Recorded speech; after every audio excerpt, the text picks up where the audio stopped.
What's going on, Jerome's? One of the more drama-filled storylines this offseason is what is going to happen with star running back Dalvin Cook. He's going to be 28 years young. He's due a hefty chunk of change as his base salary. Already has a smidgen of a guaranteed. But the Vikings, even though they're looking to become more of a running team again, are they ready to move on from number 4? Well, we got a little bit insight from the local sports insider of note, Darren Doogie, Wolfson, KSTP Sports.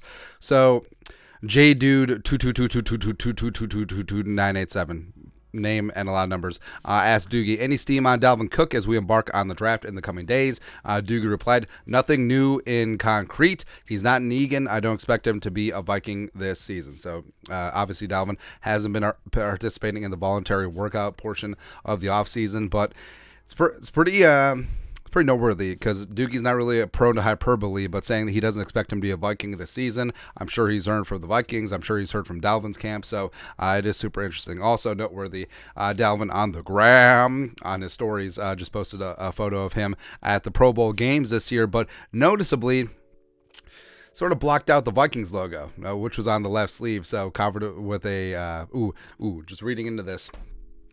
Dalvin, Florida, sunglasses, sunshine. Makes sense. Makes sense, man. And Dalvin is due a $10.4 million base salary. $2 million of it is already guaranteed. The Vikings would free up $7.9 million in cap space by trading him. And there's already talk this offseason that Dalvin wouldn't be interested in a pay cut, so leveraging him before the start of the season, that doesn't really make a ton of sense there. And Dalvin, respect. He does still have some gas left in the tank, but as we said a bunch, it's better to move on from a player a year too early versus a year too late. And he would have some trade value. Now, I'm not saying that the Vikings are going to get the haul like the Panthers got for Christian McCaffrey because it was at the midseason point, and the Panthers had a lot of leverage in that situation. And even though McCaffrey has had injury issues too, he is younger and also more versatile. But, I mean, Dalvin, 4 straight Pro Bowls, 4 straight 1,000-yard seasons, prove that he still has that gear to a degree. But the Vikings, they re-signed Madison to a decent chunk of change, and Madison could obviously lead a running back by committee.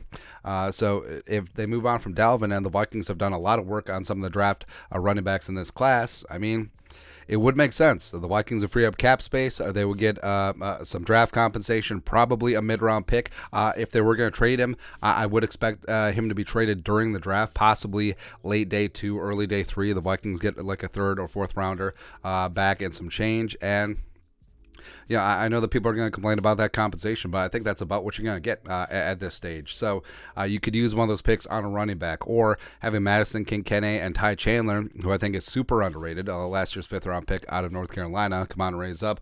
I think that you could be relatively fine there at the running back position, but again, we'll see. But yeah, I feel like things are starting to come together, and I would seriously doubt that Dalvin is a Viking at the conclusion of this year's NFL draft. But your thoughts are thoughts. Darren Doogie Wolfson, KSTP Sports, says that he does not expect Dalvin Cook to be a Viking this season. Let us know your thoughts and our thoughts in the comment section below. Subscribe for daily Vikings takes. Want to support the work? Put a little something in the Venmo, as well as check the store out, purplefdw.net. Until next time, Skol, production value.